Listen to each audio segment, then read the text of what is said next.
یہ انسان کی نیچر ہے، تبھی تو عورت کو حکم دیا ہے کہ اس کا نکاح اس سے برتر میں ہونا چاہیے، اس سے کمتر میں۔ یہ اسلام کا حکم ہے کہ عورت کا نکاح اس کے پیرالل یا اس سے افضل میں ہو، اس سے کمتر میں نہ ہو، کیونکہ شوہر سر کا تاج ہے، وہ عورت اس کی اطاعت کرے گی۔ اگر عورت یہ کہے گی کہ یہ تو مجھ سے بھی کمتر ہے تو وہ اس کو اپنا سر کا تاج نہیں بنائے۔ اگر پی ایچ ڈی لڑکی کی شادی دوسری کلاس میں بھاگے ویسے کر دیں گے، میٹرک میں بھاگے ویسے کر دیں گے، تو وہ لڑکی ذہنی طور پر اس کو اپنا میاں بولو نا نہیں مانے گی۔ بے جوڑ کی شادی، تبھی تو پھر طلاقیں ہو رہی ہیں۔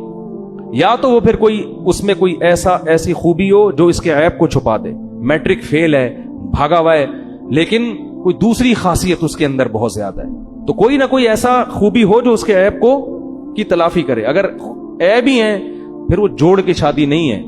تو اسلام نے بھی ان چیزوں کا بڑا حکم دیا ہے۔ لوگ سمجھتے ہیں بس اسلام پر عمل کرو تو بس چھوڑ دو، یہ انسان کی نیچر ہے، تبھی تو عورت کو حکم دیا ہے کہ اس کا نکاح اس سے برتر میں ہونا چاہیے، اس سے کمتر میں۔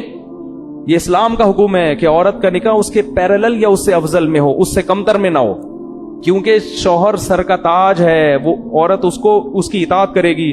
اگر عورت یہ کہے گی کہ یہ تو مجھ سے بھی کمتر ہے تو وہ اس کو اپنا سر کا تاج نہیں بنائے۔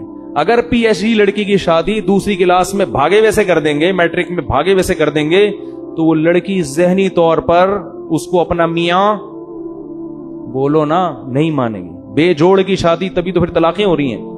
یا تو وہ پھر اس میں کوئی ایسی خوبی ہو جو اس کے عیب کو چھپا دے، میٹرک فیل ہے، بھاگا ہوا ہے، لیکن کوئی دوسری خاصیت اس کے اندر بہت زیادہ ہے، تو کوئی نہ کوئی ایسا خوبی ہو جو اس کے عیب کی تلافی کرے۔ اگر عیب ہی ہیں پھر وہ جوڑ کی شادی نہیں ہے۔